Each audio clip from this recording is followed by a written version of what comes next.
कबीरा नौबत आपनी, दिन 10 लिहो बजाए। यह पुर पट्टन यह गली, बहुरी न देखो आए।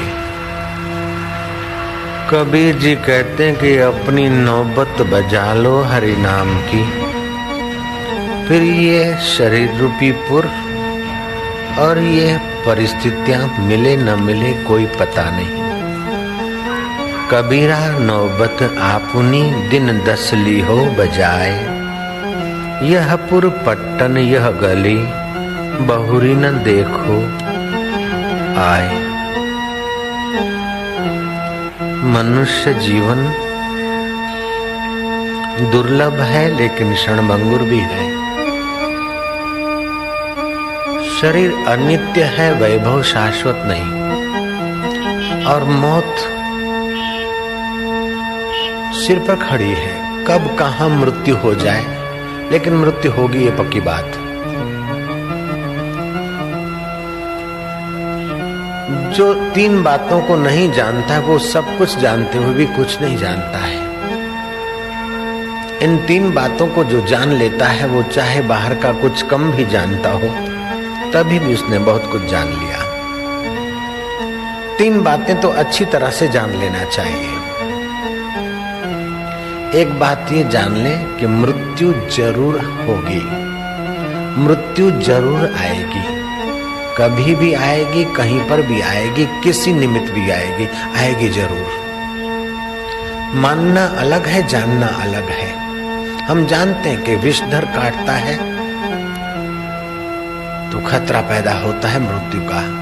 अभी सांप आ जाए तो हम पूछने नहीं जाएंगे कि हम हटे कि न हटके, खिसके कि न खिसके, कहां से आया, कितना बड़ा है, जहरी है कि बिना जहरी है। नहीं, एक बार तो हम खिसक जाएंगे क्योंकि जानते हैं कि सांप खतरा है। जैसे सांप को जानते हैं ऐसे मौत को जाने कि मृत्यु आएगी और पक्का आएगी।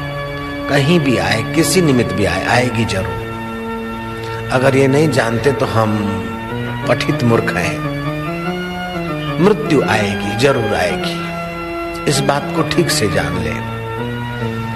दूसरी बात, बीता हुआ समय वापस नहीं आएगा। समय देकर धन कमा लिया, मकान बना लिया, गाड़ी मोटर ज्वेलरी एकत्रित कर लिया, ये सब की सब वापस देने से भी बिताया हुआ समय, इनके लिए खर्चा हुआ समय वापस नहीं मिलेगा। 100वां हिस्सा भी समय वापस नहीं मिलेगा।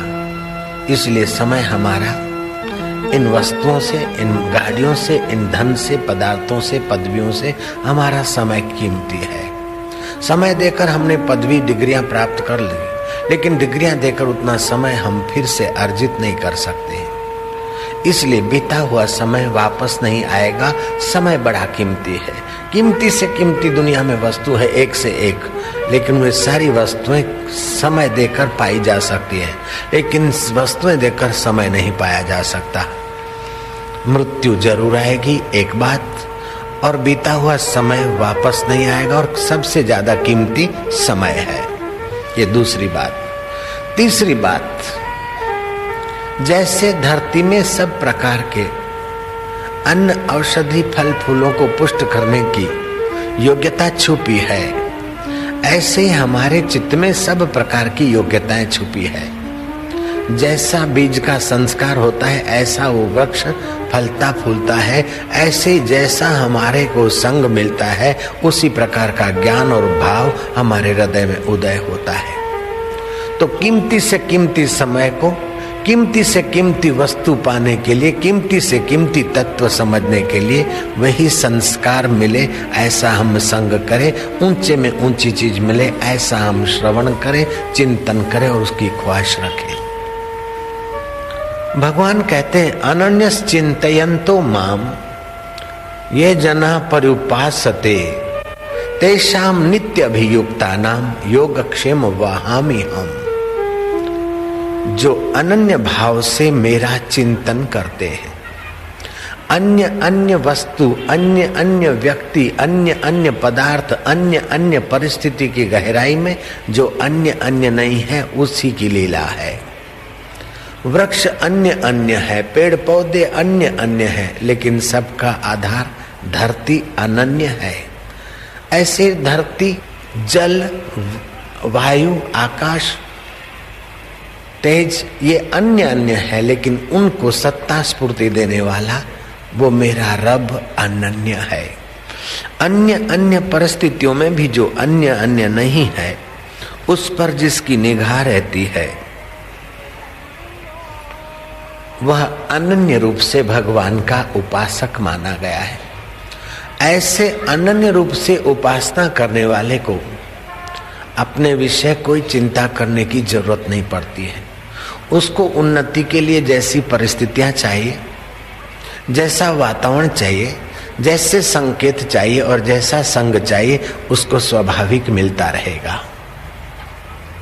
जैसे बालक माँ के अनन्य आश्रय होता है, तो बच्चे को दूध चाहिए कि इस समय जूस चाहिए, इस समय शयन चाहिए कि इस समय स्नान चाहिए, माँ उसका योगक्षेम का भार संभालती है। ऐसे जिसकी दृष्टि पर ब्रह्म परमात्मा पर टिकी है, उसके उन्नति के लिए सारी जिम्मेदारी वो सर्वेश्वर ने अपने कंधों पर उठाई। आओ गीता के इस श्लोक का हम उच्चारण करें जो भगवान के श्रीमुख से निकला है, आपके मुख से उच्चारित हो। अनन्यश्चिन्तयन्तो माम्, अनन्यश्चिन्तयन्तो माम्, अनन्यश्चिन्तयन्तो माम्, ये जना पर्युपासते, ये जना पर्युपासते, ये जना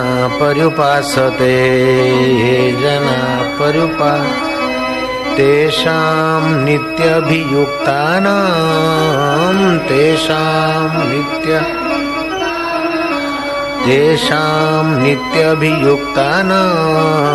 तेषां नित्यभियुक्त योगक्षेम वहाम्यहम्।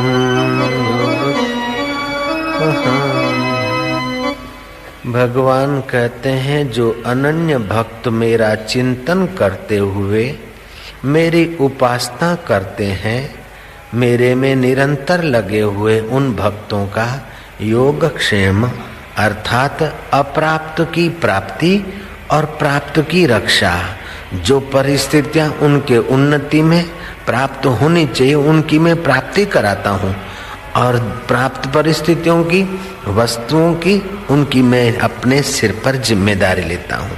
मैं उनकी योगक्षेम की जिम्मेदारी का वहन करता हूँ।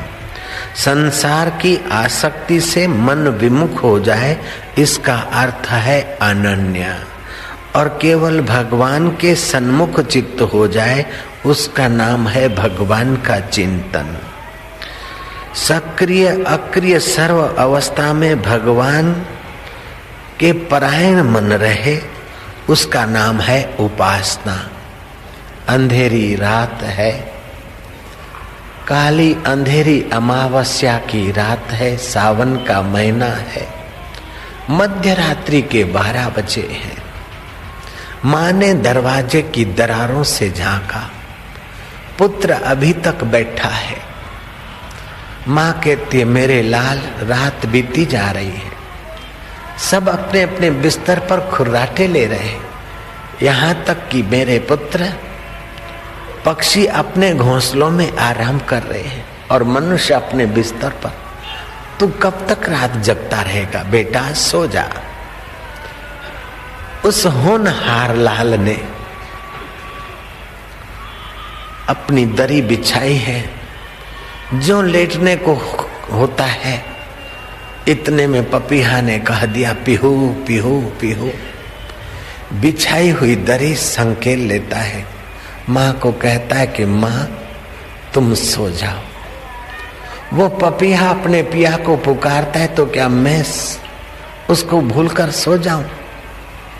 16 वर्ष की उम्र, 16 वर्ष 6 महीना और 15 दिन का वह युवराज अनन्य भाव से चिंतन करते करते यात्रा करता है आगे, वही युवराज गुरु नानक के रूप में प्रसिद्ध होता है। ये योगक्षेम वहन उसी ने किया। तू हो मेरा तो मैं हूं तेरा। हमने जितना नश्वर वस्तुओं को, मिटने वाली वस्तुओं को प्रेम कर रखा है और उनके लिए हमारा चिंतन है, उससे आधा भी अगर शाश्वत और अमिट के लिए चिंतन हो जाए तो कल्याण आपका तो होगा, आपके कुल में जो मेंबर हैं उनका भी कल्याण होगा। ये वह चीज है। कबीर ने कहा, जितना हित हराम से उतना हरि से होए, कह कबीर वा दास को पला न पकड़े कोई। कोई दुख, चिंता, मौत, विघ्न, बाधा उसको प्रभावित नहीं कर सकते हैं जो उस परमेश्वर की उपासना का तरीका जान लेता है।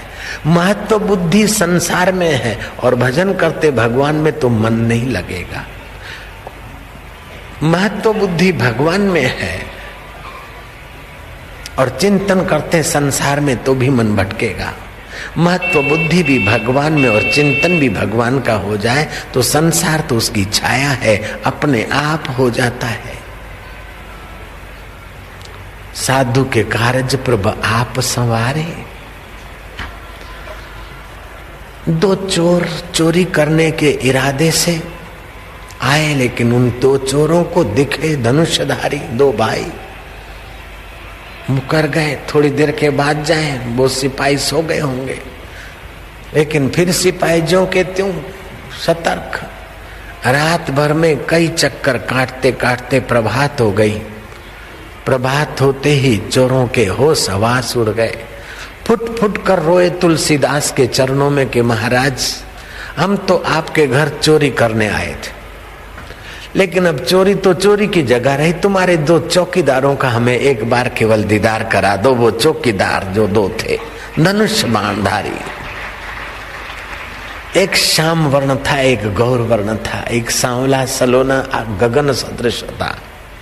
तुलसीदास समझ गए कि भगवान ने जो मेरे को सुविधाएं दी है, मैं लापरवाह होकर सो गया हूं तो भगवान मेरी सुविधाओं की रक्षा कर रहे हैं। क्या मैं इतना परिग्रह हुआ कि मेरे ठाकुर जी को मेरी सेवा के लिए जागरण करना पड़ता है। गीता का एक एक वचन, वेदांत के जो आचार्य पदवी की परीक्षा देते हैं उनको प्रस्थान त्रय पढ़ाया जाता है। ब्रह्मसूत्र, उपनिषद और गीता। ब्रह्मसूत्र विद्वानों के योग्य है, उपनिषद जिज्ञासु के लिए है, लेकिन गीता तो आम जनता के लिए है और विद्वान पंडितों के लिए भी है। गीता ऐसा ग्रंथ है, दुनिया के बड़े बड़े विद्वानों ने गीता की प्रशंसा की है। और अगर भारत में आध्यात्मिक क्रांति किसी ग्रंथ ने ला दी है तो वो केवल भगवत गीता की महिमा है। जयराम जी की। नाचता खेलता गुनगुनाता जो अरण्य की विद्या है वो रण के मैदान में गीता ने बता दी। जो गिरी गुफा में योग साधा जाता था वह युद्ध के मैदान में योग का उपदेश मिल रहा है। जो यज्ञशाला में अथवा मठ मंदिर में धर्म कर्म होता है वो युद्ध करते करते धर्म कर्म का फल देने वाला अगर कोई ग्रंथ है भारत में तो भगवत गीता है। माम अनुस्मर युद्ध च, मेरा सुमरण करते हुए तू युद्ध कर, निर्लेप हो जाएगा।